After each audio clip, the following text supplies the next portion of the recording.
Guten Morgen, teure Zuhörers. Da red Esther und das ist aber der Proste Yiddish, ein Podcast für alle, was lernen sich Yiddish. Der Episode ist der letzte Episode in Saison 2. Nach dem Episode wird sein ein kleiner Überreis und ich will sein zurück mit Saison 3 in ein paar Wochen herum. Wilt ihr sein ein Gast in Saison 3? Wilt ihr schreiben etwas für Proste Yiddish? Sie ihr seid ein Anheber, sie a größer Kenner von Yiddish, will ich, als ihr soll sein a Gast. Bitte seid in Kontakt durch dem Abschatzbeugen, Feedbackform. Geht a guck in die Episode Bemerkungen, der Show Notes. Aber was wird man hören in dem Episode? Wir haben noch ein Kapitel von der Episode Teil Vos Leyent Men und ich rede ein bisschen wegen das jiddische Essen. Was meint das und was kann jiddische Essen sein? Ihr seid bereit? Gut, lass mir hören ein bisschen Jiddisch. Proste Yiddish.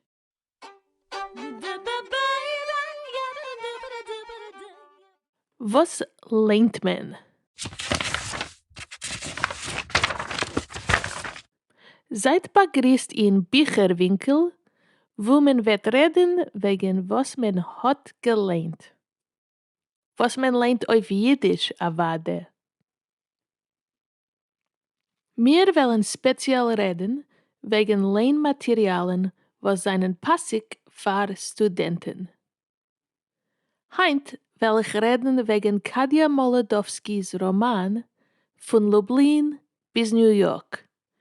Tagebuch von Rivka Zilberg. Das Buch ist heraus in 1942. Molodowsky hat angeschrieben das Buch wie ein Tagebuch von einer 20-jährigen Frau mit dem Namen Rivka Zilberg. Wenn man lernt das Buch, fühlt man, als man lernt Rivkas Tagebuch, aber das ist doch ein künstlerischer Roman. Das Buch hebt sich an, wenn Rivka kommt an in New York in 1939. Sie ist ein Polit, das heißt, sie ist entlaufen von Lublin in Polen. Das Buch ist geschrieben in einem Stil, was ist poschet und direkt, aber auch sehr künstlerisch. Das ist ein Buch wegen einer jungen Frau, was muss lernen sich Englisch und sich zugewöhnen zu dem Leben in einem neuen Land. Rivka geht in Englischschule, geht in die Movies und sucht Arbeit. Aber das ist auch ein Buch wegen dem Chorben, wegen Milchome. Rivka weiß nicht, was ist geschehen mit ihrer Mischpoche in Polen und es ist ihr sehr schwer zu sein in New York. Die Amerikaner-Jiden seien vertan in ihre eigenen Lebens und haben nicht kein Interesse in dem, was es kommt vor in Europa. Molodowsky schreibt mit der Sachempathie und euch ein bisschen Humor. Von Lublin bis New York ist gewesen das erste Roman, was ich hab gelernt auf Yiddish. Sie ist nicht geschrieben befragt für Studenten, aber ich mein, es kann sein ein gut Buch für Studenten, was einen gerät zu lernen, ein authentischer Jiddisch Buch.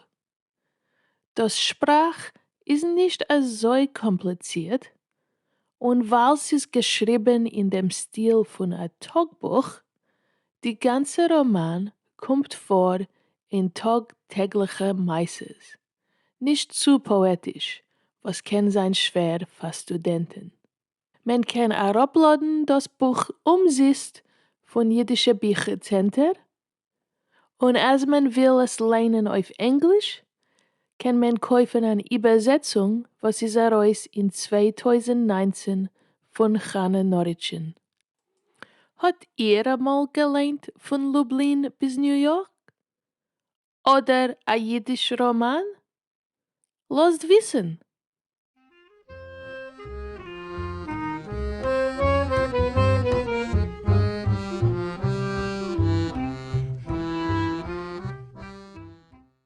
Emetzer hat mir geschrieben, als ich soll reden wegen jiddischer Essen. Aber was ist Tage das jiddische Essen? Wir wissen, als bei Jiden seien verschiedene Macholim und Jiddisch ist doch eine Sprache, aber auch eine Kultur, efsche? Wenn man redet von jiddischem Essen, efsche redet man von die aschkenasischer Essen. Es ist eine interessante Frage, ob es so auf der Welt jiddische Essen. Die Traditionen von aschkenasischer Kochen kommen von Europa und von den Ingredienten, was man hat gehabt. Kartoffel, Kreuz, Burkes und so weiter. Und sie kommen auch von Kaschres, die Klolim von was fromme Jiden essen, oder was alle Jiden pflegen essen. Wenn ihr tracht von jiddischem Essen, was kommt ihr auf den Sinnen? Cholent, Joich, Hering, a Kugel. Ja, sie sind alle klassische aschkenasische Macholim.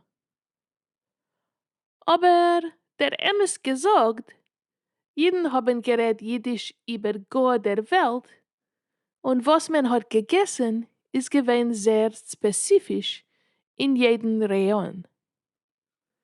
Srovjiden seien gewesen Arme und haben nicht gekannt essen kein Sach Fleisch.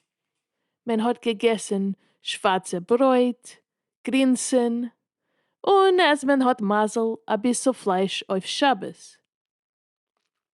Nu, es ist schwer zu beschreiben, die ganze Kultur von Essen, aber als ihr verinteressiert sich in jiddischer Essen, geht guck auf die Videos Esst Gesundheit mit Yves Jochnowitsch und Rochel Schechter, wo man kann sehen allerlei aschkenasische Rezepten von Rumänien, Polen, Ungarn und noch und noch.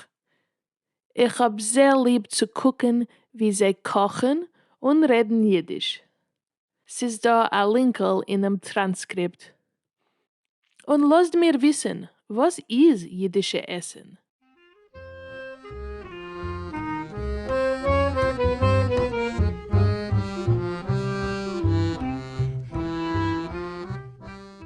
Und das ist der Sof von Episode 10. Saison 2 kommt zu Sof und ich will herzlich bedanken alle, was hören sich zu meinem kleinen Podcastel. Ich schätze es ab sehr, was ihr hört sich zu und ich hoffe, dass der Podcast hilft ihr mit dem Lernen sich Jiddisch und erwarte, als ihr hat Hanoi von dem. Seid nicht kein Fremde? Lass mir sein in Kontakt. Schickt mir eine Rekordierung oder nutzt dem Abschatz veauעגן. Alles, was ihr darf, befindet sich in die Episode-Bemerkungen. Yep, as usual, everybody, I would love to hear from you, and everything you need is in the show notes. Transcripts, the link to the feedback form, the link to send a voice memo, and information about everything we talked about today. Lass mir hoffen, als wir wollen haben Shalom auf der Welt und eine Feier abstell schön. Bis wir treffen sich wieder, seid gesund und stark.